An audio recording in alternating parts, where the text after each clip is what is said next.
तर आज 2 एप्रिल आहे. 2 एप्रिल हा जागतिक ऑटिझम डे म्हणून साजरा केला जातो. त्या निमित्ताने आपण सगळेच एकत्र आलेलो आहोत आणि आज जवळजवळ आतापर्यंत मला वाटतं 30 एक लोक जॉईन झाली. अजून बरेच लोक जॉईन होत आहेत कॉन्स्टंटली. आणि आपण एक ग्लोबल मीट पूर्णपणे ऑल ओव्हर वर्ल्ड घेतोय. आज 2 एप्रिलच्या निमित्ताने आज आपण सगळे एकत्र आलेलो आहोत आणि खूप तुमचे थँक्स आणि धन्यवाद. आज तुम्ही सगळे या ग्रुपमध्ये मीटिंगमध्ये आलात. आज आपण काही गोष्टी शेअर करणार एकमेकांशी की कशी जर्नी आहे सगळ्यांची, कशी प्रोग्रेस आहे सगळ्यांची वन बाय वन, काय डिफरन्स आहे सगळ्यांना आणि तुमचा अनुभव काय आतापर्यंत ऑटिझम मध्ये. तुम्हाला काय वाटतं की इम्प्रुव्हमेंट कशी आहे बेबीमध्ये किंवा इम्प्रुव्हमेंट नाही आहे किंवा किती % इम्प्रुव्हमेंट आहे असं तुम्हाला वाटतं आणि किती होपफुल आहात. तर आपण एक काहीतरी फीडबॅक घेऊ आता आपण. तर पहिल्यांदा कोण बोलेल?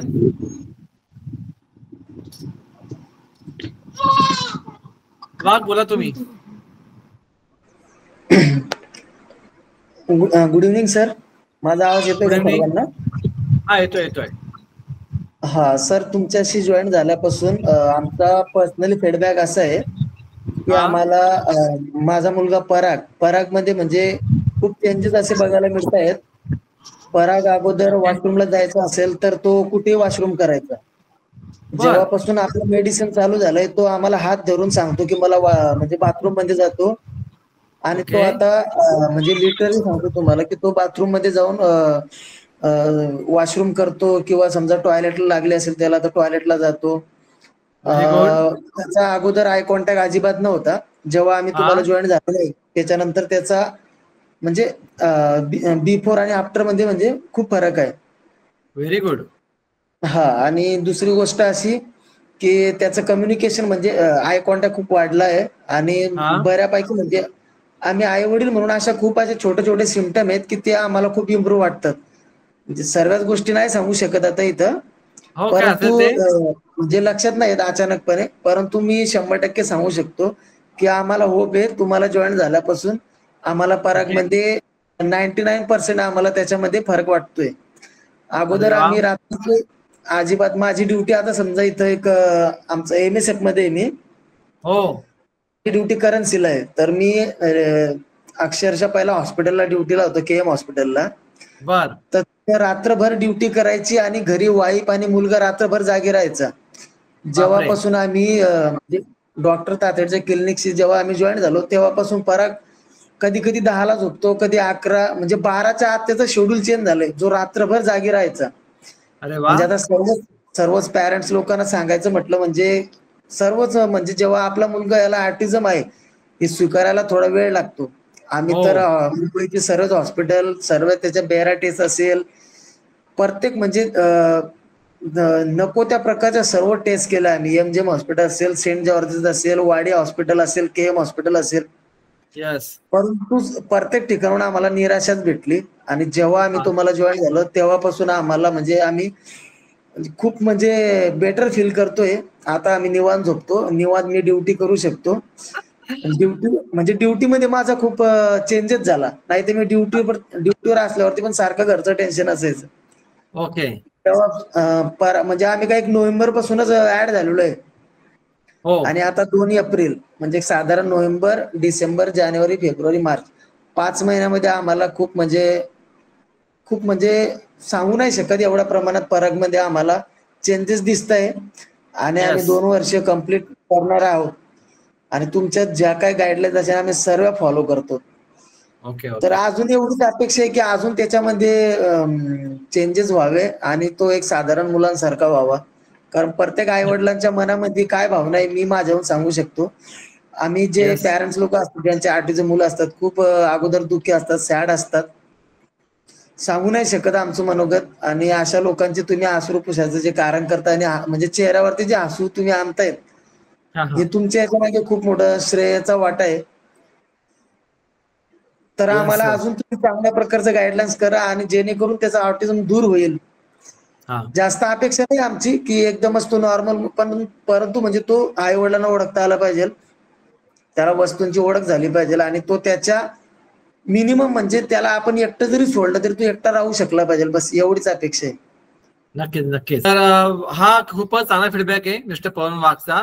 ते मुंबईला असतात आणि त्यांचा मुलगा ऑटिझम म्हणून आला माझ्याकडे आणि त्यांनी जो फीडबॅक दिला हा खरोखर अप्रिशिएट करण्यासारखा आहे. आणि मला वाटतं तुम्ही आता 2 का 3 रेफरन्स पण दिलेत मुंबईवरनं मला. हा नाही, दुसरी गोष्ट म्हणजे सगळ्याच पेशंट रेफरन्स बऱ्यापैकी चालू केलेत. कारण ऑटिझम हा आजार जो आहे, आजार म्हणजे हा जो विकार जो आहे हा विकारच आहे. आणि याला खरोखर खूप पॅरेंट्स लोक फ्रस्ट्रेट झालेले आहेत, वैतागलेले आहेत. एक तर दिशा भेटत नाही, कसं बरं करायचं आहे कळत नाही, औषध कोणाकडे द्यायचं आहे आणि कित्येक ठिकाणी औषध फरक पडत नाहीये. पण जे काही मी संशोधन केलेलं आहे आता गेले माझ्या 25 प्रॅक्टिसमध्ये आणि खास करून मागच्या 10 वर्षामध्ये, तर त्या संशोधनांती जे काही मी औषध देतो त्याने खरंच चांगला फरक पडतो. मला स्वतःला खूप कॉन्फिडन्स वाढला आणि म्हणून मागच्या वर्षीपासून मी विग्रसली याच्यावरती काम करायला चालू केलेलं आहे. तर तुम्ही लांबून येता, मेडिसिन घेता आणि मुख्य म्हणजे तुम्ही फेथ दाखवताय माझ्यामध्ये आणि पेशन्सली औषध घेताय. याचं काय होतं, कधी कधी एखादा पेशंट येतो आणि तो म्हणतो की नाही महिना झाला, 10 दिवस झाले काय फरक नाहीये, महिना झाला काय फरक नाहीये. तर असं नव्हता, तुम्ही थोडं पेशंट ठेवला, तुम्ही 3-4 महिने थांबले. कारण मी सगळ्या पेशंटला सांगतो की मला एक 4 ते 6 महिने द्या रिझल्ट दाखवायला, एक 4 ते 6 महिने द्या आणि मग पुढे 2 ते 3 वर्ष औषध कंटिन्यू ठेवावं लागेल. त्या कारणाचं आहे की जेव्हा तुम्ही 4 ते 6 महिने मला देता त्यावेळेस त्याचे रिझल्ट दिसायला लागतात आणि मग ते पुढे कंटिन्यू होतात. तर हा तुमचा व्हिडिओ खूप चांगला आहे. आणि 2 ते 3 वर्ष मी का सांगतो सगळ्यांना हे पण मी तुम्हाला क्लिअर सांगतो. कारण जरी पेशंट इम्प्रूव्ह व्हायला लागला, तुमचा मुलगा किंवा मुलगी इम्प्रूव्ह व्हायला लागला, तरी काही केसेसमध्ये रिग्रेशन चान्सेस होतात. तो थोडा रिग्रेस होतो, परत सिम्पटम्स दिसायला लागतात आणि मग पालक परत घाबरतात. पॅरेंटमध्ये अरे अरे माझ्या मुलामध्ये किंवा मुलीमध्ये परत सगळे सिम्पटम आले, औषध काम करते की नाही करते. पण मी त्यांना सांगतो थोडं धीर धरा, परत ते व्यवस्थित होऊ शकतं. तर साधारणतः 2 ते 3 वर्ष मी सगळ्यांना सांगतो सगळ्यांना की औषध कंटिन्यू ठेवायचे म्हणजे मग अजून पूर्णपणे फरक पडेल. तर खूपच धन्यवाद वागसाहेब तुमचे की तुम्ही आज तुमच्या शेड्यूल म्हणजे पोलीस शेड्यूल मध्ये वेळ काढून माझ्या मीटिंग मध्ये इथं आलात तुम्ही. थँक्यू. हा खूपच चांगला आहे. अजून कोणाचा एखादा फीडबॅक काही?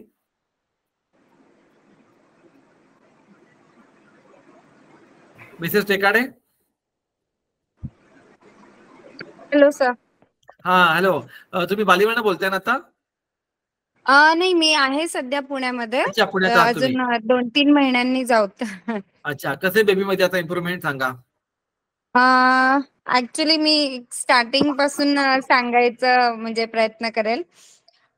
सुरुवातीला तर मी फक्त ऑक्युपेशन थेरपी स्टार्ट केली होती. पण थेरपीमध्ये सपोर्ट नव्हता करत तो, त्याच्यामुळे त्याच्यातून जे आउटपुट मिळायला पाहिजे ते मिळत नव्हतं. पण थेरपीमध्ये जेव्हापासून मला 1.25 वर्ष झाले मेडिसिन सुरू करून सरांचे, तर मेडिसिन घेतल्यानंतर पासून तो सपोर्ट खूप करायला लागला. जे पण मी शिकवतेय किंवा स्पीच थेरपीमध्ये जे शिकवतायत किंवा जे ट्युशन्स लावलेले असतात, रेमेडियल असतं, स्पेशल एज्युकेशन, त्याच्यामध्ये तो खूप सपोर्ट करायला लागलाय. म्हणजे हायपर ऍक्टिव्हिटी ऑलमोस्ट गेलेली आहे त्याची. Very good. आणि शांत. आणि आता इथं माझ्या समोर बसलाय. अरे वा. हाय हाय. थँक्यू. तो खूप छान इम्प्रुव्हमेंट आहे. फक्त आता मी त्याचं स्पीच यायचं वाट बघते. येस मी पण वाट बघतोय स्पीच कधी येणार ते. आणि थँक्यू सो मच सर. आणि प्रतीक्षा मॅमला पण खूप खूप थँक्यू की ते म्हणजे प्रत्येक फॉलोअपच्या वेळेस खूप शांततेने ऐकून घेतात.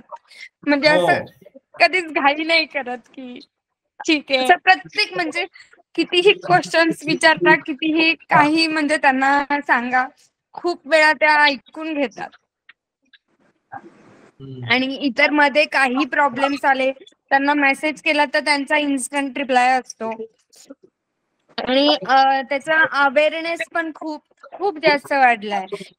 त्याचा इंडिपेंडंटपणा खूप जास्त वाढलाय. म्हणजे स्वतः जेवण करणं किंवा टिकी इतर जो होता म्हणजे बाकी भरपूर गोष्टी नाही खायचा, तो सॅलड वगैरे नाही खायचा, तर ते आता कच्च्या भाज्या तो म्हणजे लिटरली भाजी, भेंडी किंवा ब्रोकोली असं कच्च पण खायला लागलाय तो. ओके.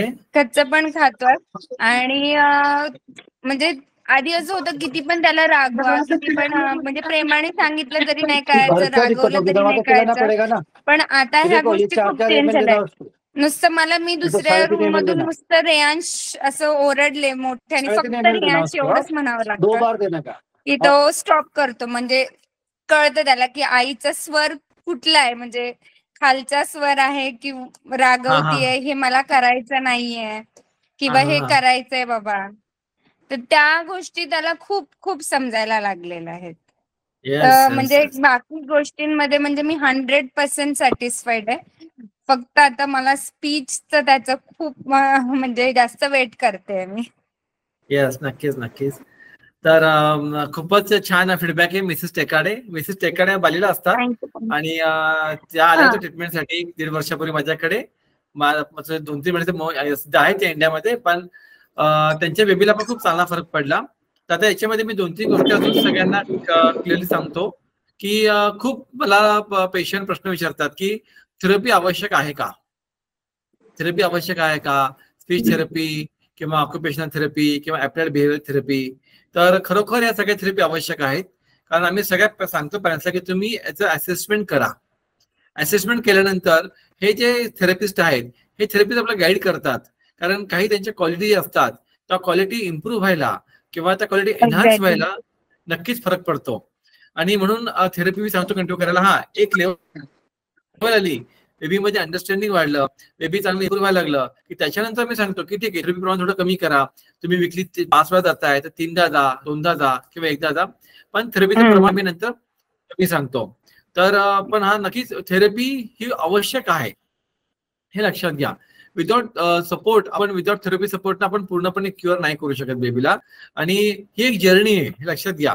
म्हणून मी सध्या याला एक नावच दिलंय, a journey towards hope and healing.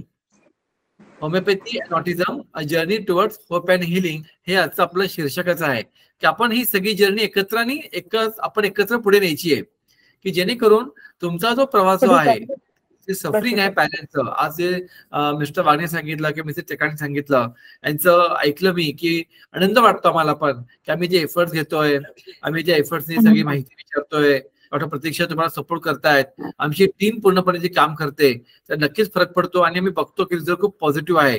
होऊ शकते एखाद्या बेबीमध्ये रिझल्ट अजून दिसत नसतील, पण वी आर ऑलवेज होपफुल. आणि आमचं होप आणि हिलिंग हेच आमचं ब्रीदवाक्य आहे की ऑटिझम आणि होमिओपॅथीमध्ये. तर याच्यामध्ये अजून एक मी तुम्हाला सांगू इच्छितो की बऱ्याच ऑटिझम मुलांना हा गॅस्ट्रिक इश्यू असतो किंवा गॅस्ट्रिक प्रॉब्लेम असतात आणि ते कॉमन असतात. पहिल्यांदा म्हणजे त्या मुलांना एकतर अन्न पचन होत नाही काही खाल्लेलं. दुसरी गोष्ट म्हणजे एकतर जुलाब होतात किंवा मग त्यांचं पोट साफ होत नाही. ह्या 2 मुख्यतः तक्रारी बऱ्याच ऑटिझम मुलांमध्ये आम्हाला दिसलेल्या आहेत. तर जेव्हा या मुलांना तक्रारी असतात ना, जेव्हा औषध देतो तेव्हा त्यांच्या स्वभावात काही फरक नाही होत. म्हणजे ते बेचैन असतात, रेस्टलेस असतात किंवा ते एखाद्या जागी स्थिर बसत नाही. पण जेव्हा फॉलोअप मध्ये येतात त्या पॅरेंट्स काय म्हणतात की आता जेवतो चांगला. असं मिसेस टेकाडे तर सांगितलं की माझा मुलगा आता चांगला जेवतो, कच्च्या भाज्या पण खायला लागतो किंवा त्याचं पोट व्यवस्थित साफ होतं. तर this is one of the best improvement, your baby is improving. त्यांचं पोट इम्प्रूव्ह होणं हे पण एक लक्षण चांगलं असतं की तुमचं बेबी इम्प्रूव्ह व्हायला लागलेला आहे, ते इंडिकेशन असतं. तर त्याचे असं one of the good sign आहे. म्हणून मला अजून सांगायचं क्लिअरली की थेरपी आणि हे आवश्यक आहे, आणि डाएट आणि हे पण म्हणून नंतर डाएट रेजिमेंट पण आवश्यकच आहे. तर या 2 गोष्टी खूप प्रकर्षाने जाणवतात. आणि जेव्हा मूल इम्प्रूव्ह व्हायला लागतं तेव्हा पालकांची काय प्रतिक्रिया असते तर मिसेस टेकाडे दाखवलं पण की how the parents are so happy. अजून प्रतिक्रिया feedback. Good evening sir, good evening. Abu Dhabi ना? हा, अबुधाबीहून बोलतो आता मी. Yes sir, good evening, good evening. Sir बोला सर, कसं बेबीला? बस एकदम ओके. आता मला वाटतं तो म्हणजे भरपूर काही त्याच्यामध्ये फरक जाणवतो इकडे ऍक्च्युली. अरे वा, क्या बात आहे. हा, तो बघा आता खेळतो म्हणे, बॉल्स वगैरे मध्ये रमलाय चांगला बघा. बघू, दाखवा मला जरा. हा, हे बघा. वा, म्हणजे खेळायला त्याने स्टार्ट केले ऍक्टिव्हिटीमध्ये. एक मिनिट हा सर. हा बोला. हे बघा आता तो स्वतः आपला बॉल्स मध्ये वगैरे बॉल आपलं ग्लास मध्ये टाकतो, ते काय ऍक्टिव्हिटीज आम्ही सांगितलं करतो स्वतः बर आणि खेळतोय चांगला म्हणजे असा. बर बर व्हेरी गुड. आता स्टार्ट पासून मी ऍक्च्युली सांगायला इच्छितो सगळ्यांना, म्हणजे ज्यांना काय हे इन्फॉर्मेशन. ऍक्च्युली जेव्हा स्पर्श 1.5 वर्षाचा होता तेव्हापासून थोडं त्याच्यामध्ये फरक जाणवला. म्हणजे स्टार्टिंग मध्ये की तो पहिले बोलायचा पप्पा पप्पा वगैरे, काका मामा. त्याच्यानंतर तो मोबाईलच्या आहारी गेला. ऍक्च्युली मोबाईल आम्ही दिला त्याला कोकोमेलन वगैरे बघायला, तर त्याच्यानंतर तो फिनिश म्हणजे त्याचं ते बोलणंच गेलं, बिलकुल स्टॉपच केलं त्याने. तर मग आम्हाला थोडं थोडं हळूहळू लक्षात यायला लागलं की असा प्रॉब्लेम वाटतोय त्याला ऍक्च्युली. तर आम्ही इव्हन सगळे टेस्ट केले त्याचं, न्यूरोलॉजी पासून सगळीकडे घेऊन गेलो.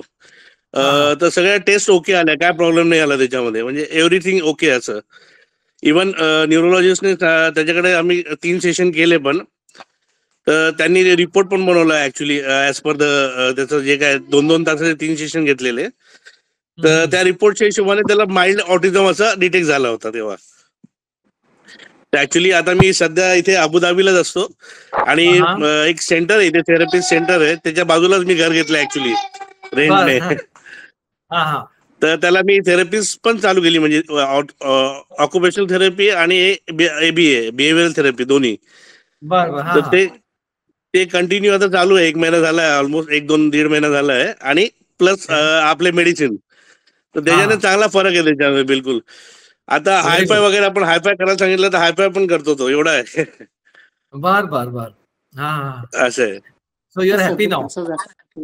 हा, बेसिकली म्हणजे फार हॅपी आहे, फार प्रोग्रेस आहे त्याच्यामध्ये, ते मी सांगू इच्छितो actually. Yes yes yes, very good very good. आणि आय कॉन्टॅक्ट पण चांगला वाढलाय त्याचा. पहिले आय कॉन्टॅक्ट नव्हता, म्हणजे आपण बोलायचो स्पर्श इकडे, तर तो बघायचा पण नाही. आता आपण एक शब्द बोलू स्पर्श म्हणून तो लगेच बघतो, असं आहे. इव्हन मोबाईल मध्ये पण तो बघतो, असं आहे. खूपच छान खूपच छान. म्हणजे आतून म्हणजे तुम्हाला एकदम धन्यवाद, बिलकुल म्हणजे आम्हाला देवासारखे भेटले तुम्ही ऍक्च्युली, सांगू शकतो आपण असं. ओके. इव्हन इतके दूर बसून पण म्हणजे फॉलोअप पण चांगला आहे. प्रतीक्षा मॅडमचा जो फॉलोअप ज्या मॅडमने सांगितला होता, त्यांचा फॉलोअप म्हणजे कधी पण आम्ही मेसेज केलं तर इमिजिएट रिप्लाय आहे त्यांचा, म्हणजे असं आहे. येस नक्कीच नक्कीच. फक्त एक प्रॉब्लेम थोडा मला वाटतो की त्याला ना नेहमी इकडे या क्लायमेटच्या हिशोबाने सर्दी आणि पडसं होतं ऍक्च्युली, खोकला सर्दी. असं या क्लायमेटच्या इकडे होत असेल, सांगता नाही येत. गरमी थंड आहे इकडे क्लायमेट ऍक्च्युली थोडंफार, म्हणून. ओके. तर याच्यामध्ये एक यांच्या फीडबॅक मध्ये खूप चांगला मुद्दा समोर आला, तो म्हणजे जेव्हा व्हर्च्युअल ऑटिझम हा एक प्रकार खूप सध्या वाढलेला आहे. व्हर्च्युअल ऑटिझम म्हणजे काय, की बेबी नॉर्मल असतात बाय बर्थ, खूप चांगले असतात ते बेबी, नॉर्मल बोलायला लागतात, वागायला लागतात, पण सडनली त्यांच्यामध्ये प्रॉब्लेम यायला लागतो. तर जसं सांगितलं आता यांनी की त्यांनी मोबाईल मुलाच्या हातात दिला आणि मुलामध्ये सिम्पटम झाले, त्याला म्हणतात व्हर्च्युअल ऑटिझम. काय झालंय आजकाल, पालक म्हणजे पॅरेंट्स बोथ वर्किंग आहे, दोघं जॉबला जातात, दोघं काम करायला लागतात. तर त्यामुळे ते बेबीला शांत व्हायला काय करतात, मोबाईल देतात हातामध्ये, हे मोबाईल घे आणि तुझं तू गाणी आहे, मग ते व्हिडिओ बघ आणि जेव. तर जेवण द्यायचं असेल तरी ते देतात ते. तर हळूहळू बेबी ते सारखं, तो मुलगा किंवा तुमचा मुलगी कॉन्स्टंट ते हे करतात, ते कॉन्स्टंट ते त्या मोबाईलच्या हातात दिल्यामुळे मग ते त्या बेबी ऑटिझम मध्ये कन्वर्ट व्हायला लागतो, त्याला म्हणतात व्हर्च्युअल ऑटिझम. तर हे 2 प्रकार असतात ऑटिझम मध्ये, त्यांचं बी थोडा व्हर्च्युअल ऑटिझम मध्ये जास्त होतं as compare to the natural autism. तर हे अबुधाबीवर येतात, त्यांनी ट्रीटमेंट चालू केली त्यांनी, चांगला. तेव्हा पण ते बोलले होते फरक पडतो नाही पडत आहे, पण तुम्ही आता पार्सली मागवलं ते 3 महिन्याचं परत.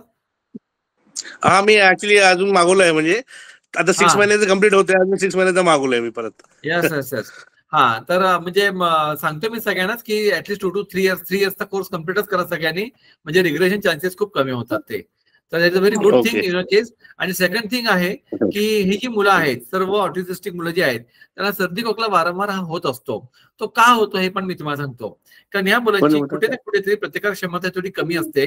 त्यांची प्रतिकार क्षमता कमी असल्यामुळे त्यांना ॲलर्जी होणं, किंवा हवेतला बदल झाला, किंवा वातावरणाचा बदल झाला, घरामध्ये एसी आहे, बाहेर गरम आहे, खाण्यापिण्यात काही बदल झाला, काही नवीन माणसं घरामध्ये आली, तुम्ही जागा बदलली, त्यांना कुठल्या प्रकारचा ना बदल हा सहन होत नसतो. त्यामुळे कुठला बदल झाला की त्यांना ते फिअर किंवा फ्राईट डेव्हलप होतो, और रेजिस्टन्स असतो नवीन गोष्टीला आत्मसात करायला. आणि त्यामुळे एखादी गोष्ट घटना घडली तरी फिअर डेव्हलप झाला किंवा भीती डेव्हलप झाली किंवा रेजिस्टन्स किंवा मनात ती गोष्ट नको म्हटलं आपण, तर ती ह्या सगळ्या गोष्टी आपली इम्युन पॉवर कमी करतात. ती इम्युन पॉवर कमी झाली की यांना हे वारंवार इन्फेक्शन जास्त पकडतं. तर काळजी करायचं नाही. हळूहळू जेव्हा रेजिस्टन्स कमी होतो, त्यांची इम्युन पॉवर वाढते, थोडं ऍक्टिव्ह व्हायला लागतात, खेळायला लागतात, तर नक्कीच काही दिवसांनी त्यांचं वारंवार सर्दी खोकला होणं किंवा ताप येणं किंवा आजारी पडणं हे पण प्रमाण पूर्णपणे कमी होतं. So don't worry all the parents, be happy. The treatment चालू येते. आपल्या बरोबर चौधरी आहे, मिस्टर गौरव चौधरी आहेत का? गौरव चौधरी. हो सर. हा, अभिजित चौधरी. हा, नमस्कार. नमस्कार. आणि आज ते पॅरेंट्स आहेत माझ्या बरोबर, ज्यांनी मला व्हिडिओ पण दिलेले आहेत. जस्ट आता चौधरी मला एक व्हिडिओ छान दिला. आणि मी एक सगळ्या पालकांना रिक्वेस्ट करू इच्छितो, म्हणजे हे तुमचा हा स्वतःचा पर्सनल निर्णय असतो. आता डॉक्टर पाचवे पण आपल्याला जॉईन झालेले आहेत, त्यांनी पण मला व्हिडिओ दिलेला आहे की जेव्हा तुम्ही माझ्याकडे याल ना तेव्हा मला एक थोडासा छोटा व्हिडिओ देत जा. म्हणजे तुम्हाला मी म्हणजे I not doing compulsion to you, पण एक रिक्वेस्ट आहे, कारण तुमचं ते 2 मिनिटाचे बोलणं जे आहे, तुमचं जे फीडबॅक जो आहे तो इतर पॅरेंट्सला बूस्ट करतो. असं तुम्हाला वाटतं की मी खूप सफर झालो किंवा आमच्या फॅमिली खूप सफरिंग झालं, तर इतर लोकांना गाईडलाईन मिळावी म्हणून एक 2 मिनिट जेव्हा तुम्ही याल तेव्हा मला 2 मिनिटाचा व्हिडिओ द्या.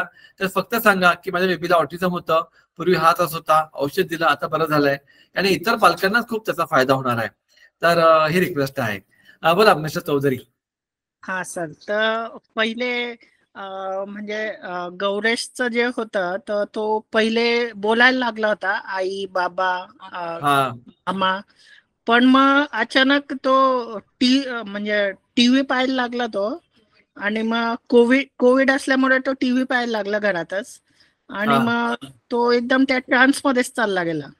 सो मग तो लक्ष पण आवाज दिला तरी लक्ष देत नव्हता. मग त्याच काहीतरी करत राहायचा. मग आम्ही म्हटलं की तो झाला 3 वर्षाचा. मग आम्ही म्हटलं की होईल बुवा, पण मग ते काही होईना. मग आम्ही युट्यूबवर खूप सर्च केलं.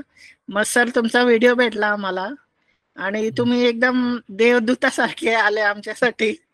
आणि आता जवळजवळ वर्ष झालंय आम्हाला औषध चालू करून.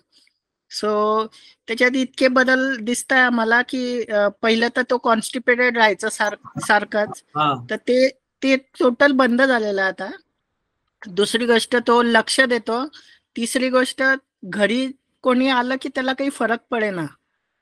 आता तो त्यांच्या मागे लागतो, त्यांच्याच जवळ जातो, आणि शाळेत पण मुलांच्या घोळक्यात जाऊन बसतो. सो हे खूप पॉझिटिव्ह बदल झालेले, अँड वी आर होपिंग की पुढच्या 1-2 वर्षात Gauresh will be a lot normal. Yes yes yes, नक्की. तर यांनी एक खूप चांगला मुद्दा सांगितला पाहता की कोविड टाइम. तर कोविड टाइम मध्ये काय झालं की सगळे आपण घरामध्ये होतो आणि पालकांना दुसरं सोल्युशन नव्हतं. तर काय करतात, आता बेबीने दिवसभर काय करायचं, बाहेर जाता येत नाही. बेबी आता झालं 9-10 महिने झालं बेबीला, कारण आपण सहसा बघतो बेबी थोडं 9 किंवा 10 मंथ झालं आपण त्याला बाहेर घेऊन जातो, छोट्या बर्थडे पार्टीमध्ये, फर्स्ट बर्थडे असतो, बगीच्यामध्ये असतं, किंवा आता आजकाल छोटे छोटे संस्कार वर्ग, लहान लहान किलबिल असे 2 काही वर्ग असतात, तिथं मुलांना घेऊन जातात संध्याकाळी 2 तास, मुलं खेळतात, इंटरॅक्शन होतात.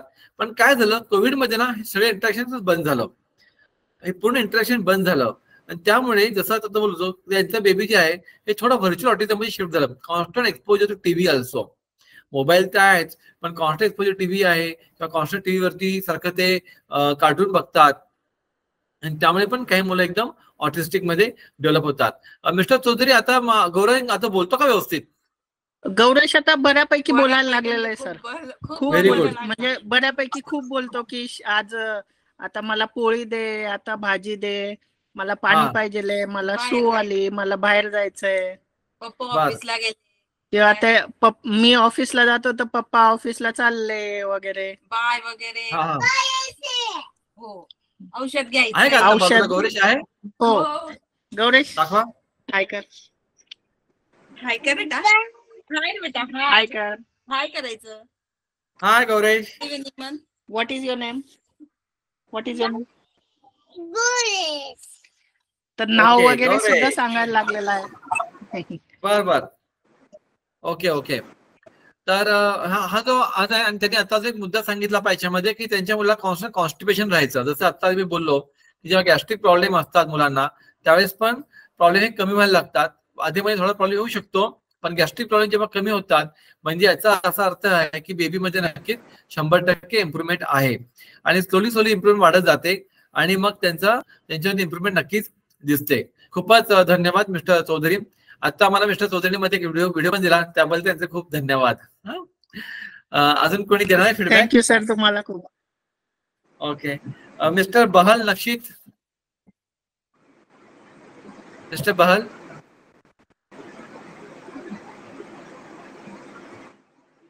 दया यादव. हॅलो सर, मी देवोद यादव बोलतो. हॅलो.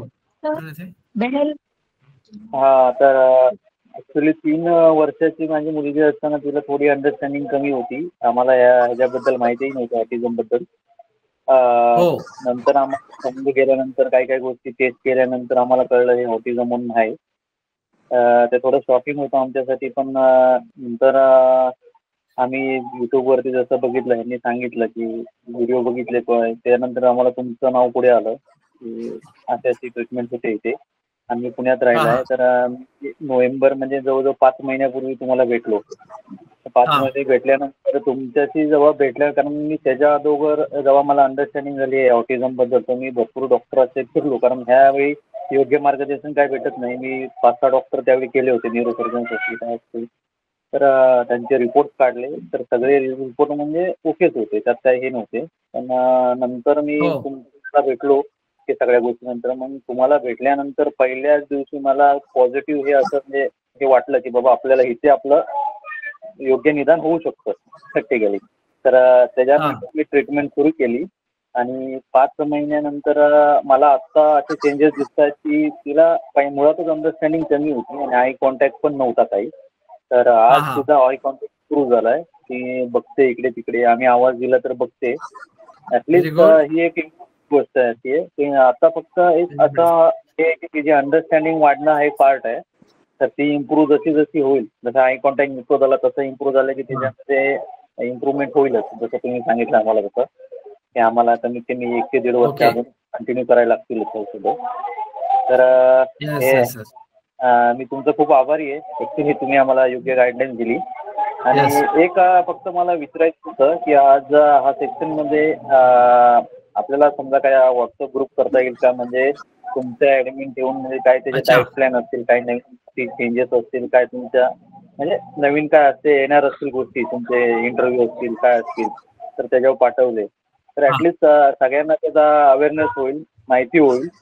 आणि ऍडमिन ड्राईव्ह फक्त तुमच्याकडे ठेवा, कुणाकडे देऊ नका. म्हणजे ते ऍटलिस्ट गोष्टी आणि तुमचा म्हणजे क्लिनिकल टायमिंग गोष्टी सगळ्या गोष्टी आम्हाला अवेअर होतील जास्त. असं काय करता आलं? अच्छा,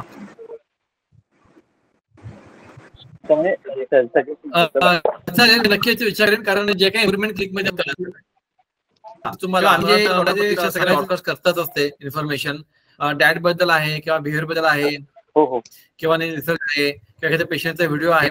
आय थिंक सगळ्यांना ब्रॉडकास्ट होतो आणि सगळेजण परत त्याच्यावरती व्हॉट्सअप पण करतात आम्हाला, ते आहे. पण ठीक आहे, मी विचार करेन का की म्हणजे एक ग्रुप बनवून आपल्या सगळे एकाच प्लॅटफॉर्मवरती नक्कीच येतील ते, त्याचा मी नक्कीच विचार करतो आणि बघूया कसं ते एक्झिक्युशन होतंय ते. येस, पण खूपच चांगला आहे. तुमच्या मुलाला सुरुवात झाली फरक पडायला, आय कॉन्टॅक्ट वाढला, आणि it's really happy to listen everyone की एव्हरीवन इज बेटर, असं आहे ते. बाकी अजून काही सांगायचं आहे? नाही सर, थँक्यू. ते तुमचा आभार मानायचे होते. ओके. एक आपले डॉक्टर पासपो आहेत बरोबर आपल्या, एक मिनिट राहायला. डॉक्टर पासपो आहेत, बोला सर. हा सर, नमस्कार. नमस्कार. सर्वप्रथम सर्वांना मी अभिनंदन करतो का आपण सरांसोबत सर्वजण जुडले आहोत. सांगायचं म्हटलं म्हणजे माझा एक मुलगा 4 वर्षाचा आहे, आणि त्याला मागच्या 1 वर्षापासून सरांची मी ट्रीटमेंट घेतोय. त्याला पण थोडंसं माइल्ड ऑटिझम हा डायग्नोज झालेला होता. जसं मगाशी अभिजित चौधरी सरांनी जे सांगितलं, सेम सिम्पटम्स त्याच्यामध्ये सर्व होते, आणि ते आता बऱ्यापैकी सरांची ट्रीटमेंट घेतल्यापासून बऱ्यापैकी रिलीज झाले. तर सरांचे आणि माझे खूप जुने संबंध आहे, त्यामुळे सरांचं तर मी आता खूप आभार मानतोच, पण सरांसोबत मी जुडलो हे माझं मी भाग्य समजतो. कारण का त्या मुलाच्या तब्येती बरोबर बाकी फॅमिली मेंबरची सुद्धा सर माझी काळजी घेतात आणि मी सरांकडे वारंवार या गोष्टीचा फॉलोअप सुद्धा ठेवत असतो. कारण का त्याला बऱ्यापैकी रिलीफ आहे. जो हायपर ऍक्टिव्ह होता, त्यानंतर त्याचं मार्केटमध्ये कुठे गेलो आम्ही तर लोकांना टॅप करणे, लेडीजचे केस ओढणे, खाली जमिनीवरती डोकं आपटणे, ह्या गोष्टी त्याच्या होत्या. आणि चौधरी सरांनी जसं मगाशी सांगितलं या पद्धतीने तो एकटा राहायचा, त्याच्या काहीतरी पाण्यासोबत खेळत असायचा. तरी आम्ही दोघं वर्किंगला असल्यामुळे आम्हाला टाइम देता येत नाही अजून सुद्धा, किंवा त्यावेळेस पण देता आला नाही, म्हणून हे थोडासा प्रॉब्लेम क्रिएट झाला असं मला वाटतं. पण सरांच्या खरंच मी खूप खूप आभार मानतो. सरांनी त्याला बऱ्यापैकी आता माझ्या मुलाला जवळजवळ 80% तरी रिलीफ आहे. म्हणजे आता तो सर्व गोष्टी फॉलो करतो. आता स्वतः जेवण मागतोय, त्याला आधी शी सूचं ओरिएंटेशन नव्हतं, ते आता स्वतः तो सांगतो आहे, शी सू ओरिएंटेशन करतोय, बेड वेटिंग करत नाहीये. त्याचबरोबर बाहेर आता मुलांमध्ये मिक्सअप व्हायला लागलेला आहे. स्कूलमध्ये सुद्धा थोडासा मिक्सअप व्हायला लागला. स्कूल मधून आधी खूप कंप्लेंट्स असतात, पण आता बऱ्यापैकी कंप्लेंट्स कमी झालेल्या आहेत. थोडंसं डिले स्पीच असल्यामुळे तो आता फक्त सेल्फ टॉकिंग जास्त करतोय, परंतु ते पण हळूहळू कमी होतोय असं वाटतंय मला. असं यस. तर खूप थँक्यू डॉक्टर पाचपोळे. डॉक्टर पाचपोळे माझी ओळख गेली बऱ्याच वर्षापासून आहे. ते माझे त्याची पूर्ण फॅमिली आपल्याकडे येते, ट्रीटमेंट घेतात ते. पण जेव्हा त्यांना पण कळलं की मुलाला ऑटिझम आहे, तेव्हा ते आले होते 1 वर्षापूर्वी, ट्रीटमेंट चालू केली. तर काही मुलं जी आहेत ते मी एक सांगतो काही मुलांमध्ये कसं असतं, की काही मुलं खूप हायपर असतात आणि ते अत्यंत अग्रेसिव्ह असतात. तर त्याचं कारण असं आहे की ह्या मुलांना कम्युनिकेशन कसं करायचं कळत नाही. त्यांना कम्युनिकेट करायचं असतं की मला ही गोष्ट पाहिजे, मला ही गोष्ट पाहिजे, आणि त्यांना वे सापडत नाही म्हणून ते हायपर होतात. आणि त्या हायपरनेस मध्ये मग त्यांना अजून पुढे काहीच कळत नाही. आणि ह्या विचारामध्ये ते खाली लोळणं, आपला हट्ट पूर्ण करून घेणं, जोरात ओरडणं, रडणं, हे सगळी लक्षणं ह्या मुलामध्ये दिसतात. जेव्हा मी त्यांना मेडिसिन देतो, होमिओपॅथिक औषध देतो, तेव्हा त्यांची लक्षणं थोडी कमी होतात. आणि जेव्हा ऑक्युपाय व्हायला लागतात तेव्हा ती लक्षणं अजून कमी होतात. तो पार्ट नंतर आपण एक्सप्लेन करतो मी तुम्हाला. पण काही मुलं अत्यंत हायपर असतात. त्याचे 2 प्रकार असतात. काही मुलांमध्ये ऑटिझम प्लस एडीएचडी हे दोन्ही असतं. म्हणजे हायपर डिसऑर्डर पण असतात आणि ऑटिझम हे पण असतं. काही मुलांमध्ये ऑटिझम प्लस स्लो लर्नर असतं. काही मुलांमध्ये ऑटिझम प्लस त्यांच्यामध्ये अदर डिसऑर्डर म्हणजे फिट येणं, झटके असे पण डिसऑर्डर असतात. तर ऑटिझम बरोबर वेगळे डिसऑर्डर असणं आणि फक्त प्लेन ऑटिझम असणं वेगळं असतं. तर डॉक्टर पाचपोळेच्या मुलाला ऑटिझम पण होता आणि हायपर डिसऑर्डर पण होता. तो मुलगा एवढा त्रास द्यायचा सगळ्यांना, 1 सेकंद, आणि प्रत्येक भांडायचा तो. कुणी आता लहान मुलं जवळ की त्याला तो ढकलणे, त्याला मारणे, त्याला जोरात केस ओढणे, कोणी मुलगी दिसली तिथे केस ओढणे, असे खूप तो व्हायलेंटली बिहेव करायचा. पण आता औषध 1 वर्ष चालू आहे, 80% फरक आहे. आणि मुख्य म्हणजे तो नॉर्मल शाळेत जाऊन तो थोडा शांत बसतो आता, जे खूपच इम्पॉसिबल होतं. तर खूपच चांगला मुद्दा आहे की हायपरनेस जो आहे, हायपर ऍक्टिव्ह डिसऑर्डर जो आहे हे पण खूप चांगल्या प्रकारे होऊ शकतं. त्या केसला सिद्ध होता. Thank you doctor पाचपोळे.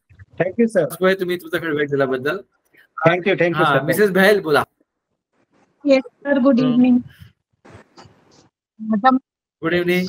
माझा मुलगा आता 6 वर्षाचा झालाय. बोलायला त्याने लेट सुरू केलं, डिले स्पीच होतं त्याला, बऱ्यापैकी हायपर ऍक्टिव्ह खूप होता. स्कूल मधून पण त्याला कंप्लेंट येत होती. पण सरांकडे आम्ही 3च महिने झाला आता ट्रीटमेंट चालू केलीये, पण माझ्या मुलामध्ये खूप फरक आलाय. आता तो स्वतःहून बोलायला लागलाय, अंडरस्टँडिंग व्हायला लागलाय, थोडा शांत झालाय. त्याला माइल्ड ऑटिझम तुम्ही सांगितलं तसं होतं, पण तुम्ही ती डिटेक्ट करून चांगलं ट्रीट करताय आणि तुमचं फॉलोअप खूप छान आहे. मॅम सगळे कंप्लेंट्स खूप छान ऐकून घेत आहेत, व्यवस्थित येत आहे.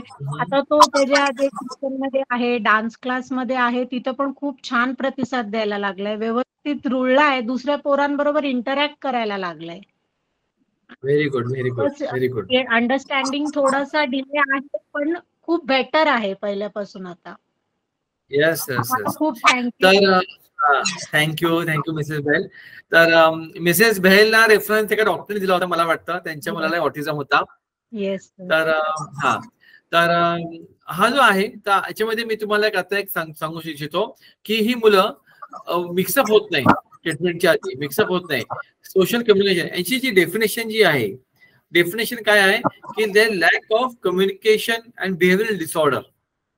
तर त्यांचं कम्युनिकेशन जे असतं ते पूर्णपणे शून्य असतं, कारण त्यांच्या त्या स्वमग्न अवस्थेमध्ये असल्यामुळे त्यांना बाहेर जगाशी काय संबंध येत नाही.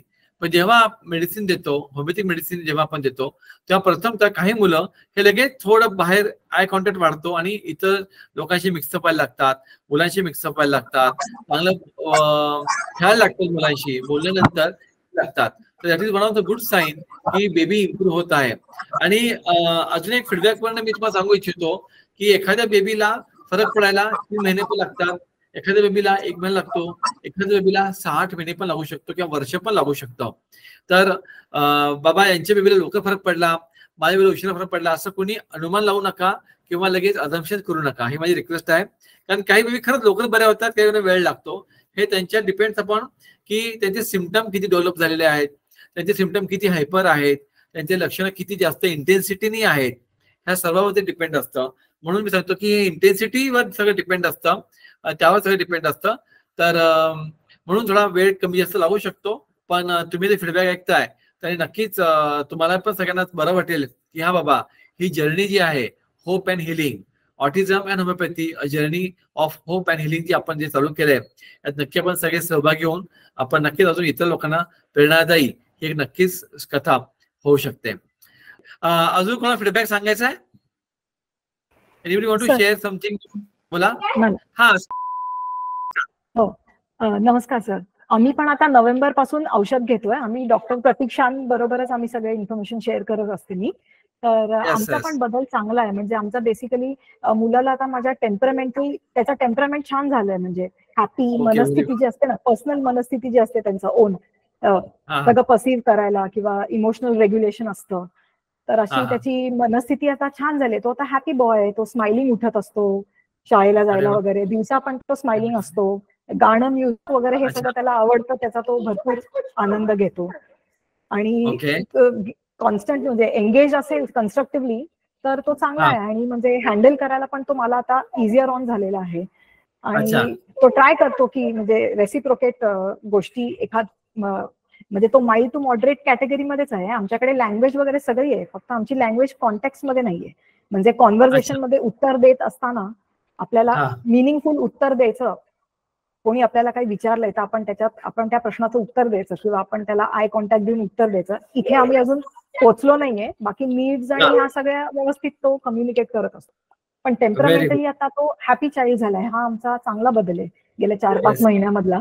त्यामुळे जास्ती मुलं अप्रोचेबल होतात. आपण त्यांना सांगू शकतो किंवा आउटडोअर मध्ये पण त्यांचं बिहेवियर सुधारत असतं किंवा स्वतःचे ओन म्हणजे स्वतः पण एक्सप्लोर करायला ते तयार होतात. चांगलं टेम्परामेंट असलं म्हणजे रिस्ट्रिक्टेड बिहेवियर ठेवत नाहीत की आपल्याला त्यांचं असतं ना बाहेर गेल्यावर कधी की अमुक एक इथनंच आपल्याला यायचं, इथनंच जायचंय, हाच आपला बिल्डिंगचा एंट्रन्स आहे, आपण दुसरा एंट्रन्स घेतला तर आपल्याला चालणार नाही.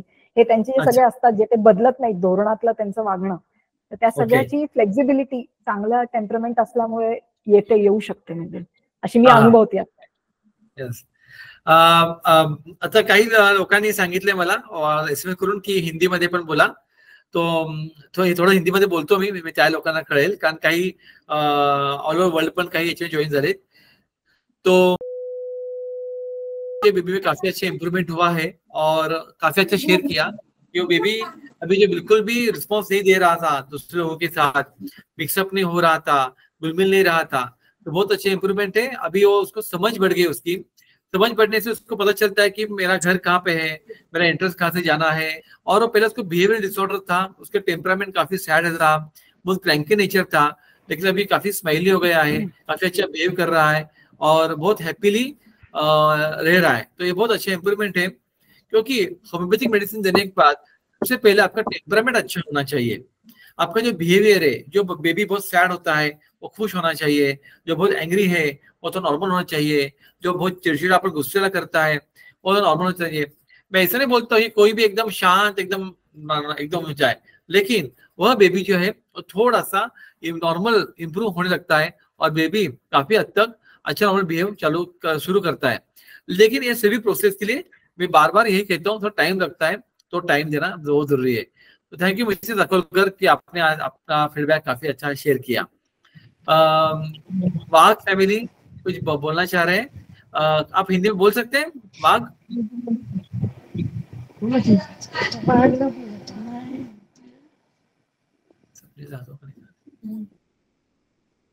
वाघ आप हिंदी में बात कर सकते हैं क्या? मराठी में चलेगा, लेकिन देखिए हिंदी में बात कर सकते हैं क्या?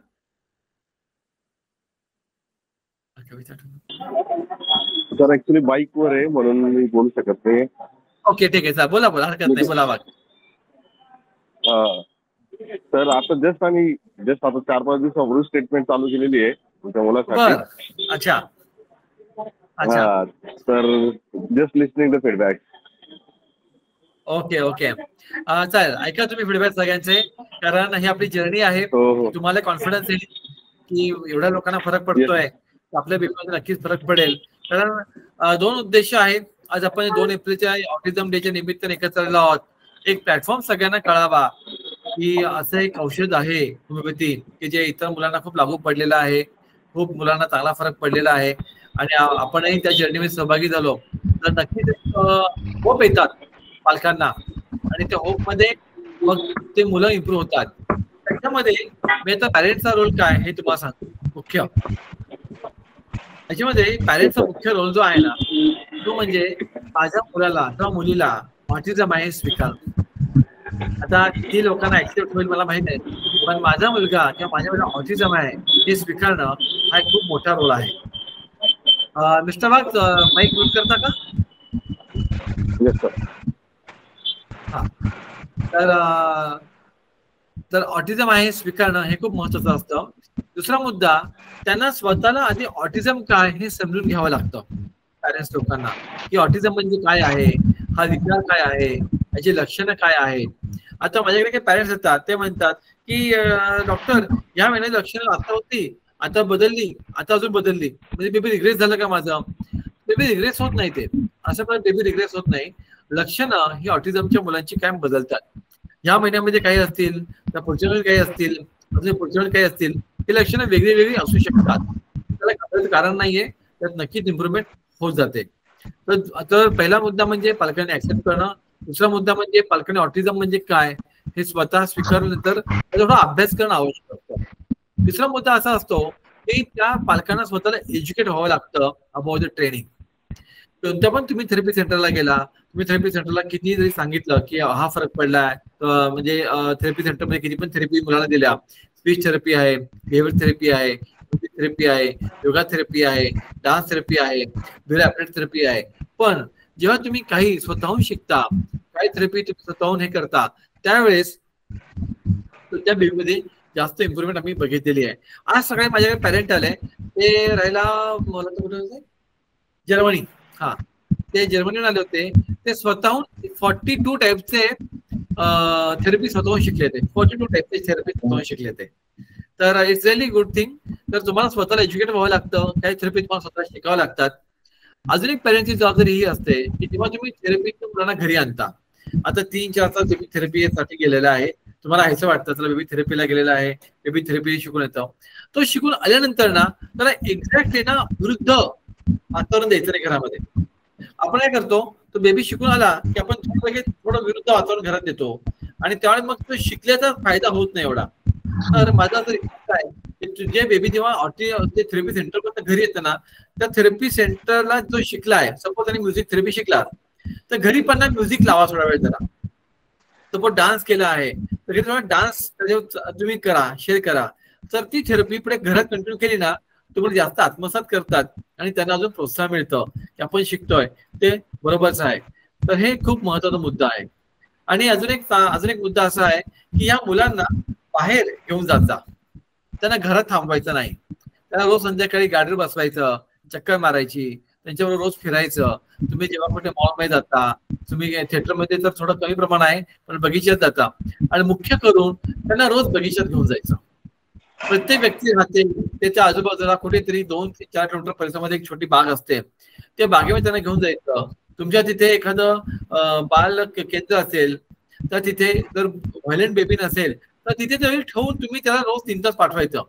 थेरपी सेंटर ओके, पण त्या सेंटरमध्ये मी थोड़ा मराठीमध्ये बोलो पर हिंदीमध्ये बोलतो कि अगर आपके जो एरिया है, आपके आजू बाजू एरिया में अगर कोई भी छोटा सेंटर होगा जहाँ पे बच्चे इकट्ठा आते हैं, कुछ गेम्स खेलते हैं, तो जरूर अपने बेबी को वहाँ पे भेजना है रोज शाम को 1-2 घंटे, क्योंकि थेरेपी सेंटर तो सिखाते हैं, आप ही सिखाते हो, लेकिन जब बच्चे और बच्चों से घुल जाते हैं तो कुछ कुछ बातें खुद सीखना बहुत अच्छा चालू करता है।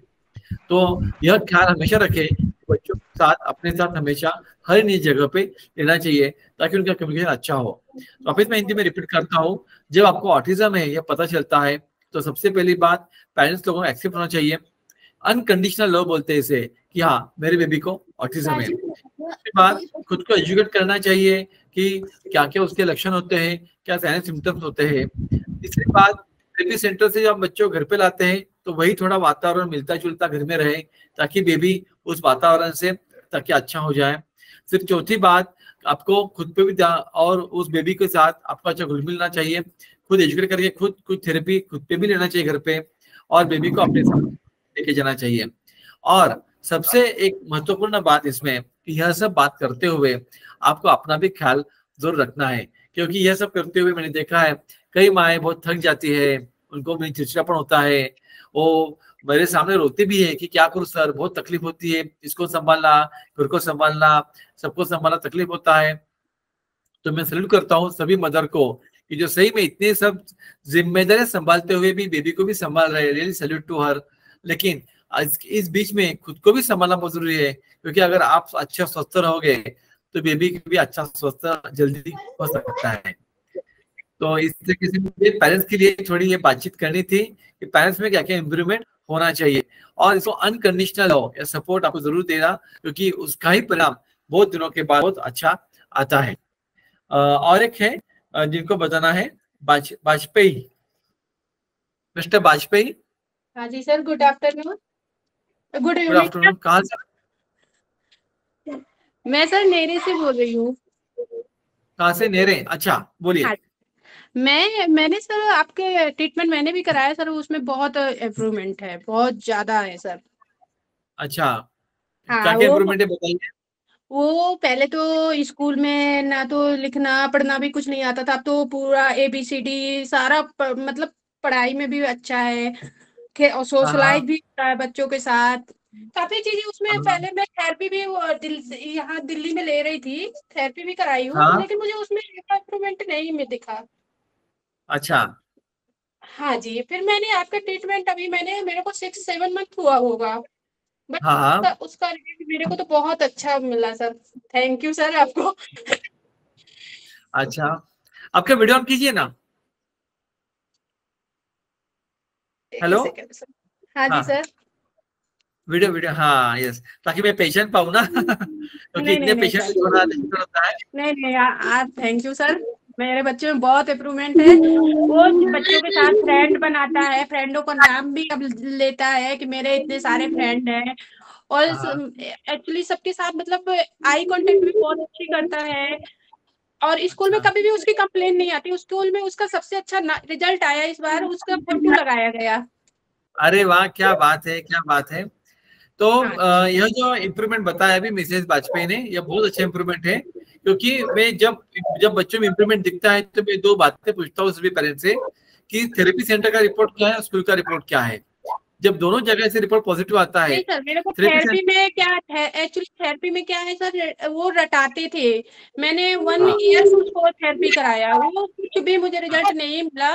मैंने 2 थेरेपी कराती थी, एक क्या बोलते हैं OT की और एक स्पेशल, मेरे को उसमें कोई भी रिजल्ट नहीं मिला। हाँ ठीक है, ऐसा होता है एखाद्या केस में, लेकिन जब हम पूछते हैं कि थेरेपी सेंटर से क्या रिपोर्ट आता है, तो थेरेपी सेंटर वाले बोलते हैं कि पहले बिल्कुल भी एक्टिविटी कर नहीं रहा था, अभी एक्टिविटी कर रहा है।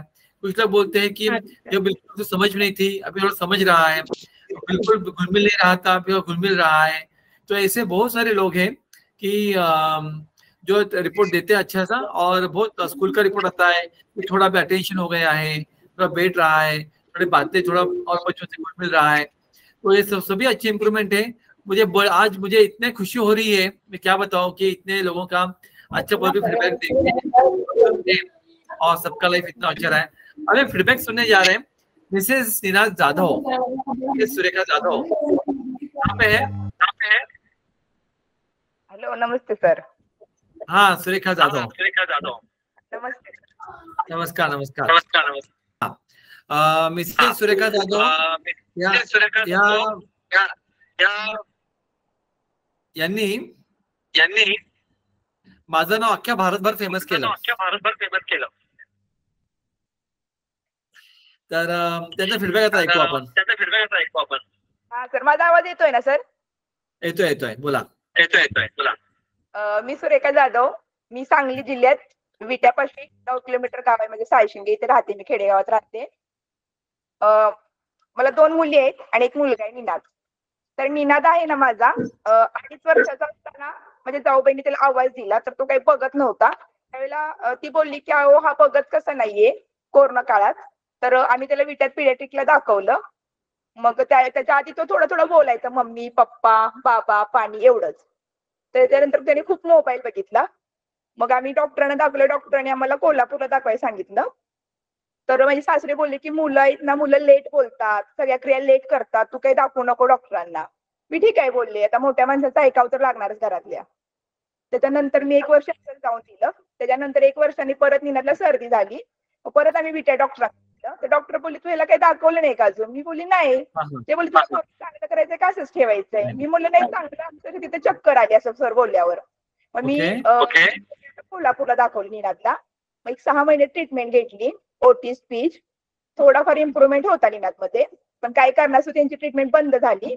नंतर कोंडेकर सरांकडे मी 10 महिने ट्रीटमेंट घेतली, पण कोंडेकर सरांच्या औषधाने निनादला थोडाफार फरक पडायचा। पण निनाद इतका हायपर होता, मला वाटतं या कुठलाच मुलगा नसेल निनाद हायपर होता। अगदी जमिनीवर लोळणं, भांडी फोडणं, त्याचे वस्तू फोडणं, ओरडणं, आरडणं, कुठल्या कार्यक्रमात गेले की खुर्च्या पाडणं, म्हणजे प्रमाणाच्या पेक्षा जास्त कुणी संवळण्याने इतका हायपर होता निनाद माझा। मग 6 सप्टेंबरला मला सरांची अपॉइंटमेंट भेटली आणि मला होमिओपॅथी बद्दल आता ट्रीटमेंट झाले, पण मला एवढं होमिओपॅथी बद्दल काही माहित नव्हतं। मी 2-3 महिने सरांचे व्हिडिओ वगैरे बघितले आणि 6 सप्टेंबरला सरांची अपॉइंटमेंट घेतली आणि इतका छान रिझल्ट आला, मी शब्दात खरंच नाही सांगू शकत। 1 महिन्यानंतर निनाद माझा शाळेत बसायला लागला। अगदी शाळेत, अंगणवाडीत, खेडेगावात राहतो आम्ही, अंगणवाडीत गेला तर मुलांना ढकलून द्यायचा, फळ्यावर गिरगाटायचा, कपाटे उघडायचा। आता माझा निनाद इतका शांत बसतो, सगळ्या फ्रेंडना शाळेत काय झालं तर सांगतो, परत अगदी पाहुणे आले तर घरी व्यवस्थित असतो, कुठल्या वस्तू फोडत नाही। घरात तर आमच्या मला वाटतं इलेक्ट्रॉनिक सगळ्या वस्तू निनादने फोडून टाकलेल्या, अगदी चालू टीव्हीच्या वायरा कापलेल्या, खिडकीच्या तारा कापलेल्या। बरंच निनादला इतकं प्रमाणाच्या बाहेर हायपर होता आणि हट्टी तरी इतका होता की निनादला एखादी गोष्ट पाहिजे म्हणजे पाहिजेच। त्याला बिलकुल काही कळत नव्हतं की बाबा नाही घ्यायचं बाळा हे। निनादला काही समज नव्हती, फक्त निनादला शब्द होते, असं संवाद साधता येत नव्हतं। पण माझा निनाद आता मला पण बोलता येत नाही एवढा माझा निनाद बोलायला लागलाय। त्याला सगळी समज आली। आता 6 महिने झाले सरांची ट्रीटमेंट घेऊन। मला कधी कधी वाटतं की नाही तर निनाद चांगला झालाय, पण सर बोलले की नाही 2 वर्ष ट्रीटमेंट आपण पूर्ण करायची। त्यामुळे आणि सरांची औषधं चारा इतकी इझी आहेत ना, मी कधी पण त्याला चालता औषध चालून जाते। ॲलोपॅथीचं मला अर्धा तास औषध घेऊन बसावी लागायची निनाद एक औषध चारायला। आता मी प्रवासात, आता मी 1 आठवडा पुण्यात गेलेली, सरांची अपॉइंटमेंट होती, तर 1 आठवडा निनाद एवढा छान एन्जॉय केला, कुठे बसमध्ये त्रास दिला नाही मला, कुठल्या पार्कमध्ये नाही, इतका व्यवस्थित राहिला। पाहुण्यांच्याकडे गेलो तर व्यवस्थित राहिला, व्यवस्थित बसायचा, उठायचा। आणि सरांच्या गाडीत परवा बसला तर पप्पांना बोलते की पप्पा आपण डॉक्टरांसारखी गाडी घ्यायची। आपल्या डॉक्टरांनी आम्हाला फिरवलं पुण्यात, एवढं सांगितलं त्यानं। आणि खूप छान आहे। मी सगळ्या पेशंटना एक सांगते, मी सरांच्या मध्ये मी त्याची पर्सनॅलिटी मध्ये माझा निनाद 100% कव्हर झालाय आता। पण तुमची पण पोरं म्हणजे कुणाचं प्रमाण जास्त असेल, कुणाचं कमी असेल, फक्त पेशन्स ठेवा तुम्ही। आणि मला पण वाटायचं, मला 2 मुली आहेत, 2 मुली जातील नांदायला, हा एकच मुलगा आहे, ह्याला चांगलं करायला पाहिजे। कधी कधी वाटायचं की नाही हा चांगलाच होणार नाही, मी खूप अशी नर्वस व्हायची, परत नव्यानं उठायची, नाही आपण ह्याला चांगलं करायचंच आहे। फक्त खाणं पिणं, गव्हाचे पदार्थ, साखरेचे पदार्थ, दुधाचे पदार्थ हे टाळा। सर सांगतात ना ते ऐका तुम्ही सगळेजण। मी तर सर सांगतील ते सगळं फॉलो करते, त्याचं खाणं पिणं। निनाद सकाळी, माझ्या सासूचं मी पहिला आभार मानते, माझी सासू त्याला 4 तास ग्राउंडवर रोज खेळाय, सकाळी 2 तास नेती, 4 वाजता 2 तास नेती। आणि तुम्ही भरपूर त्यांना खेळवा, कोण असतील आजी आजोबा त्यांच्यासोबत त्यांना फिरवाय पाठवा। आणि पुन्हा त्या निनाद माझं सगळं बोलतो व्यवस्थित, कुठं काय घडलं सांगतो. आता पुण्यात आम्ही फिरत होतो तर प्रत्येक ठिकाणचं शूटिंग, प्रत्येक ठिकाणचे फोटो. निनाद कशाला रे? अगं मग पप्पांना कसं समजणार आपण काय काय बघितलंय? मग पप्पांनाही महत्वाची लेणी वगैरे मग पप्पांनाही समजलं पाहिजे. म्हणजे अगदी मी शब्दात पण नाही सांगत, एवढ्या छोट्या छोट्या गोष्टीचं तो हे करतो. तर त्याची मावशी बोलली की आम्ही 15 दिवस तुझ्याकडे राहायला येणार. तर तो काय बोलला, आम्ही फक्त 8 दिवस तुझ्याकडे राहिलो, तू पण 8च दिवस माझ्याकडे राहायचं, जास्त नाही मॅडम राहायचं. म्हणजे सगळं बोलतो आता. मी असं विचार पण नाही करू शकत एवढं. आणि खरंच सगळ्या पॅरेंट्सना मी सांगते की औषधं बंद करू नका. आज ना उद्या ह्यातलं तुमचं पोरगं नक्की बाहेर पडणार आहे. माझं पडलं तसं तुमची पण सगळे पेशन्स ठेवा. फक्त सर म्हणजे देवच आहेत आपल्यासाठी, हे डोक्यात ठेवा सगळ्यांनी. मी तरी स्वामींचं करायला लागली, मला सर भेटले स्वामींच्या रूपात आणि मला खरंच इतकं छान. आता स्कूलला जातो, व्यवस्थित बसतो, अगदी म्हणजे खूप छान वाटतं आता. आणि माझं सांगायचं म्हणजे ट्रीटमेंट नंतर माझं 6 किलो वजन वाढलंय. मी इतकी टेन्शन मध्ये असायची, मला इतकं टेन्शन वाटायचं की हा पोरगा कधी बरा व्हायचा, पुढे पाहुणे पैसे नेता येत नव्हतं, लग्नाला नाही. आम्ही खेडेगावात राहतो, भरपूर कार्यक्रम राहतात, मी कुठंच जायची नाही. आता सगळे विचारतात पाहुणे प्या घ्यायला काय केलंस, एवढा शांत कसा आला, काय नक्की केलंस? म्हणजे प्रत्येक जण मला असं विचारत असते. मी सरांना 25 पेशंट दिले सरांना निनाद नंतर, आणि त्या 25 पेशंटला पण थोडा सगळ्यांना फरक आहे. आता मला डॉक्टरांना फोन करत नसेल पण ते पेशंट मला फोन करतात की इतका फरक आहे, इतका फरक आहे म्हणून. मिसेस जाधवनी मी सांगतो की त्यांनी माझं नाव अख्ख्या भारतभर फेमस केलं. आणि प्रतीक्षा मॅडम एक सांगायचं, प्रतीक्षा मॅडम खूप हेल्प करतात. मला तर वाटतं म्हणजे तुझी मैत्रीण आणि प्रत्येक वेळेला त्या मला पण कॉल करतात. त्यांचं एक मनापासून मॅडमचं सरांचं पण खूप आभार. आणि सगळ्यांनी खरंच पेशन्स ठेवा. माझा निनाद नॉर्मल झाला तर नॉर्मल स्कूलला एकटा बसतो. अगदी पहिला निनाद शाळेत गेले की सगळा वर्ग हादरायचा की निनाद आला म्हटलं की सगळी गपचूप बसायची. का तर निनाद प्रत्येकाला ढकलायचा, कुणाला पाठी मार, कुणाला पेन्सिल मार. आता निनाद व्यवस्थित मला म्हणतो की मम्मा मी शू करायला निघालोय, माझा अभ्यास इथंही लक्ष ठेव, कोणतरी काहीतरी करल. म्हणजे इतका छान निनाद खरंच झालाय. तुमची पण सगळ्यांची मुलं चांगली होणार, फक्त विश्वास ठेवा. एक ग्रुप आहे फायटर्स मॉम्सचा, त्यात किती फिमेल्स आहेत माहितीये काही आपल्या ग्रुपमधल्या फायटर्स मॉम? त्या फायटर्स मॉमच्या ग्रुपमध्ये त्या मिसेस जाधव पण आहेत. आणि मिसेस जाधवनी पर 2 months ना त्यांच्या मला फीडबॅक दिला त्याच्या ग्रुपमध्ये की निनादमध्ये काय काय फरक पडला. पर 2 months माझा निनाद दिवाळीमध्ये बसला, त्याने फराळा खाल्ला, नवीन वर्षानिमित्त तो बाहेर आनंदाने गेला. तर त्याचा तो फरक बघून माझ्याकडे फ्रॉम मध्य प्रदेश अजून 3 के 4 स्टेट मधनं आले बेबी आले. आणि काही बेबींना तर मी ओळखत पण नाही, ते मला भेटले पण नाही पर्सनली, मी त्याला बघितलं पण नाहीये. फक्त हिस्ट्रीवर एकदा त्यांना व्हॉट्सअप व्हिडिओ कॉल केला आणि ते खूप इम्प्रुव्हमेंट आहे. तर मिसेस जाधवचे मी खूप आभार मानतो. ते परवा आले होते माझ्याकडे बेबीला घेऊन. आम्ही मग त्यांचा एक शूट केला, पूर्ण स्टुडिओमध्ये गेलो आम्ही, त्यांचा एक छान शूट केला. त्यांनी खूप हिमतीने हिंदीमध्ये मला शूट पण दिला तो, त्याबद्दल धन्यवाद. तर तो शूट लवकरच तुम्हाला मी सगळ्यांना दाखवेनच की कसं इम्प्रुव्हमेंट होते. आणि ही जी जर्नी आहे, journey towards hope and healing, autism and homeopathy, आपण ही जी जर्नी सगळ्यांनी सुरुवात केलेली आहे, ते कशी जर्नी सक्सेसफुल होऊ शकते, पण विदाउट सपोर्ट ऑफ पॅरेंट्स हे होऊ शकत नाही. यात त्यांनी आता खूप चांगला मुद्दा सांगितला. अभिनय का बहुत अच्छी बात केली. चांगला झालं हे तुम्हाला दाखवायला आलो. या इथपर्यंत सरांशी बोला व्यवस्थित. अच्छा, यस यस. तर या सगळ्यामध्ये मला मुझे एक बात बहुत सबको कहनी है कि बहुत सारे पेरेंट्स बहुत उदास हो जाते हैं, बहुत मायूसी छा जाती है, अब मैं क्या करूं, कैसे करूं, मेरा बेबी ऐसा है.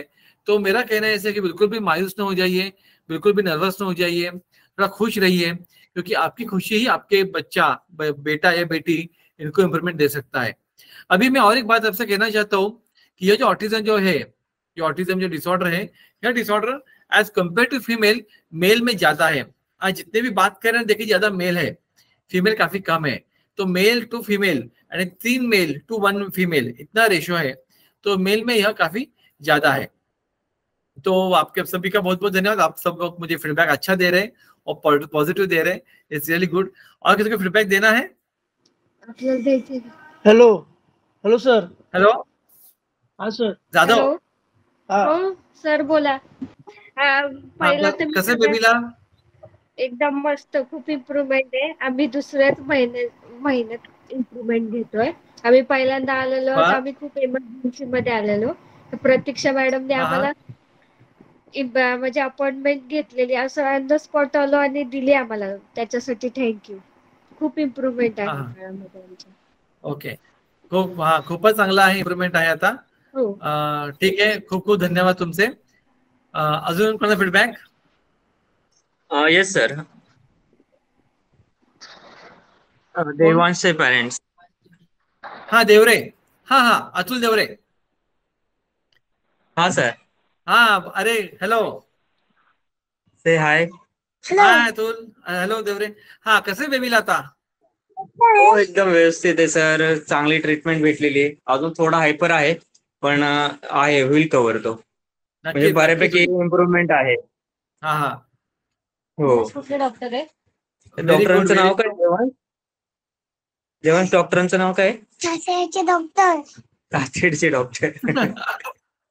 आज किती छान बोलायला लागला ना. जेव्हा तो मुलगा किंवा मुलगी जेव्हा आई म्हणतात, मम्मी म्हणतात ना, तो आनंद खूप मोठा असतो. त्या पॅरेंट्ससाठी पण आणि आमच्यासाठी पण. कारण कम्युनिकेशन जेव्हा ते वाढतं तेव्हा खरोखर खूपच छान होते. आणि वेळ लागतो काही बेबीमध्ये हे इम्प्रुव्हमेंट व्हायला, पण इम्प्रूव्ह नक्कीच होते, कारण ग्रॅज्युअली बेबी इम्प्रूव्ह होतच जातात ते, तेवढा मात्र आहे. किती मिनिटं? ठीक आहे. अजून कुणाचा फीडबॅक काय सांगायचं कुणाला? हो सर, मी शीतल. मला सांगायचं आहे. मी स्पृहा बाबर तुमच्याकडे गेले 7 महिने झालं ट्रीटमेंट घेते माझ्या मुलीसाठी. आणि माझी मुलगी आता 7 वर्ष कंप्लीट झालेले आहेत, आणि ती 2 वर्षाची असतानाच तिला ऑटिझम डिटेक्ट झाला होता, आणि आम्ही तेव्हापासून ते आतापर्यंत म्हणजे ऑलमोस्ट आम्ही गेले 5 वर्ष तिला कंटिन्युअस थेरपी देत होतो, पण थेरपीने तिच्यात काहीच इम्प्रुव्हमेंट झाली नव्हती. आणि लिटरली मी गेले 1 वर्ष डिप्रेशन मध्ये गेले होते की माझी मुलगी नीट कशी होणार, कारण मी वर्किंग मॉम आहे. त्यातून पण मी खूप प्रयत्न केला की तिला घरी कसं पॉसिबल होईल शिकवायचा वगैरे. सो मी आणि माझे हस्बंड तिला बरेच प्रयत्न करत होतो शिकवायला, पण आम्ही दोघंही वर्किंग आहोत आणि ते खूप डिफिकल्ट जात होतं आम्हाला तिला शिकवायला, तो वेळ जो लागतो मुलांना द्यायला. सो आम्ही बरंचसं थेरपी सेंटरवरतीच अवलंबून होतो, पण म्हणजे अजिबात फरक नाही पडला. पण आम्ही आता गेले 7 महिने झालं ट्रीटमेंट घेतोय तर बराच फरक दिसतोय. ती बसायला लागली, तिचं सिटिंग टॉलरन्स खूप वाढलाय आणि हायपर ऍक्टिव्हिटी खूप कमी झाली आहे. आणि दुसरी गोष्ट म्हणजे अजून तिच्यामध्ये स्पीच भरपूर होतं, म्हणजे ती पहिल्यापासून अगदी पोयम वगैरे बोलायची, पण कम्युनिकेशन काहीच नव्हतं. किंवा आम्ही बोलल्यावर बोलत नव्हती, आणि अजूनही कम्युनिकेशन नाहीये. पण लास्ट वीक पासून असं अचानक चमत्कार झालाय की आम्ही बोललो पाणी दे बोल, तर ती बोलते पाणी दे. आई बोल आई, बाबा बोल बाबा, आणि हे सगळं बोलताना एवढी क्लॅरिटी आली आहे तिच्या शब्दांमध्ये. तर म्हणजे मी खूप थँक्यू. म्हणजे लिटरली असं झालं होतं की आता कसं होणार, कारण मुलं असो मुली असो जेव्हा वयामध्ये येतात तेव्हाचे प्रश्न हे खूप मोठे असतात पालकांसाठी, की अशा केसेस अशा वेळेला काय करायचं. सो त्या ह्याच्यातून बघितलं तर मी खूप हॅपी आहे. आणि मला एक रिक्वेस्ट करायची होती, तो जो फायटर्स मॉम म्हणून जो ग्रुप आहे त्याच्यामध्ये मला जॉईन करायचंय, तर मला त्याची लिंक वगैरे मिळेल का? कारण अजूनही माझ्या मुलीमध्ये बरीच इम्प्रुव्हमेंट होणं बाकी आहे. सो मला आता कुठल्याच साईडने म्हणजे औषधं तर चालूच आहेत, आणि आम्ही तिच्या थेरपी सेंटर्स पण चेंज केलेत, आणि आता इथं बरेच पॅरेंट्स दिसत आहेत, तर त्यांना माझा पर्सनल एक्सपिरियन्स पण मी शेअर करते की बरेच थेरपी सेंटर आहेत की जे अक्षरशः लुटतात पॅरेंट्स लोकांच्या मनस्थितीचा फायदा घेतात. आम्ही त्यातून खूप सफर झालेलो आहोत की आम्हाला थेरपी सेंटरमध्ये येऊ द्यायचं नाही, तुम्ही आत नाही यायचं, तुमच्या बेबी सोबत काय चाललंय ते फक्त बाहेर येऊन सांगणार, हे असं करा, हे तसं करा, तसं करा. पण मला एक अनुभव सांगायचा वाटतो की थेरपी घ्या, जरुरी आहे, पण ते काय करतात हे तुम्ही प्रत्यक्ष बघितलंच पाहिजे. तुमच्या मुलासोबत किंवा मुलीसोबत थेरपीच्या सेंटरच्या रूम मध्ये काय चाललंय हे तुमच्या डोळ्यासमोरच झालं पाहिजे, तुमच्या डोळ्याआड नाही झालं पाहिजे. जी चूक मी केली, त्यांच्यावर विश्वास ठेवला, त्याचा मला खूप म्हणजे खूप नुकसान झालं माझं, खूप पैसे गेले माझे, मुलीमध्ये काहीच इम्प्रुव्हमेंट नाही. कारण आज काय चाललंय हे कळतच नसायचं, कारण ते बोलायचे मुलं रडतात, रडू दे, काही फरक नाही पडत, आपल्याला बघून रडतात वगैरे, काही कारण देतात ते, पण नाही. माझा पर्सनल अनुभव सांगते मी, खूप आम्ही पैसे वाया घालवले, काही सुद्धा मुलीमध्ये इम्प्रुव्हमेंट नाही झाली. आणि दुसरी गोष्ट भयानक त्रास झाला त्यांना नेणं आणणं वगैरे. सो जे थेरपी सेंटर तुमच्या डोळ्यासमोर थेरपी देतात त्याच थेरपी सेंटर्स वरती विश्वास ठेवा, कारण तुम्हाला कळतं काय चालू आहे, मग ते तुम्ही घरी येऊन रिपीट करू शकता. ते इझी पडतं आपल्याला. प्रॅक्टिकल असणं आणि असं नॉलेज मिळणं खूप फरक आहे. तर मी सांगू इच्छितो तुम्हाला सगळ्यांना, सध्या आता मला बऱ्याच पॅरेंट्सनी रिक्वेस्ट केली, खास करून जे आउट ऑफ पुणे जे येतात, खास करून आउट ऑफ जे पुणे येतात की त्यांना रिमोट ठिकाणी थेरपी सेंटर नाही आहेत. कालच मला सकाळ समूहाकडे आला होता कॉल आणि पेपरला पण न्यूज आली. त्यांनी विचारलं की तुमचं मत काय ऑटिझम बद्दल आहे आज ऑटिझम डे निमित्त. त्यांना मी सांगितलं की ऑटिझमचं सेंटर हे मेट्रो सिटीमध्ये फक्त आहे. आता पुणे शहर मुंबई शहरमध्ये आहे, पण तुम्ही इथून जर एक 30 किलोमीटर आतमध्ये जाल तर कुठे पण सेंटर नाही, म्हणजे माहितच नाही काय आहे प्रॉब्लेम, आणि कित्येक मुलांचं आयुष्य सफरिंग होत आहे. तर एक सेंटर असणं खूप आवश्यक आहे.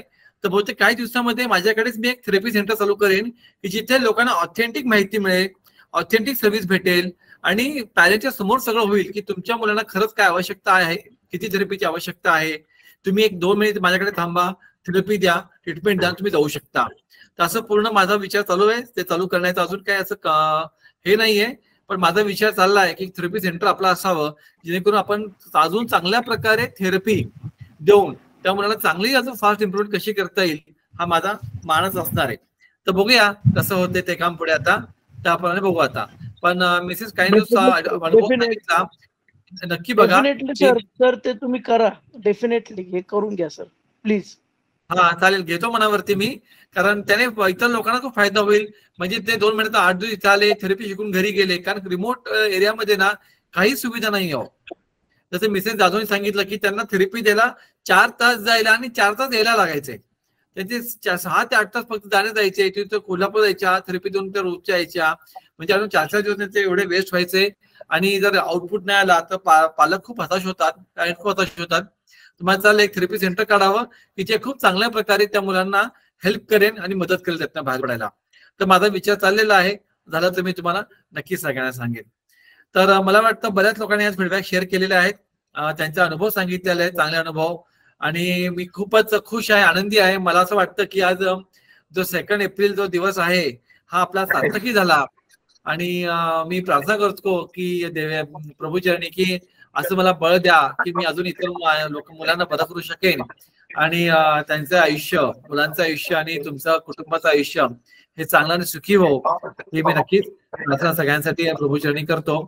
आणि तुमचा मी सगळ्यांना निरोप घेतो. आज आपण जो 1 तास बोललेलो आहोत. आणि अजून एक तुम्हाला न्यूज सांगतो, मी सध्या ऑटिझमवरती पुस्तकावरती काम करतोय. आणि ऑटिझम काय आहे, ते लक्षणं कशी असतात, हा प्रवास कसा आहे, तर काही मुलांचे फीडबॅक येणार आहेत, पॅरेंट्सचे फीडबॅक येणार आहेत, फोटो आहे. हा जी जर्नी आहे, journey towards hope and healing, त्याचं करायचं आहे. तर हे पुस्तक आपण मी लिहितोय. त्या पुस्तकाद्वारे आपण एकदा नक्कीच परत भेटू. साधारणतः जुलै महिन्यात त्याचं प्रकाशन आपण करणार आहोत. त्यावेळेस आपण सगळे परत एकत्र येऊ, एका प्लॅटफॉर्मवरती फिजिकली येऊ आणि आपण पर्सनली एकमेकांना भेटू तेव्हा, आणि तेव्हा अजून सगळ्यांना धमाल नक्कीच करू. तर खूप खूप धन्यवाद तुमचे सगळ्यांचे. आणि खूप छान सहकार्य केलं तुम्ही, खूप छान दिला. तर खूप धन्यवाद. आता मी कोणाला बोलायचंय काही?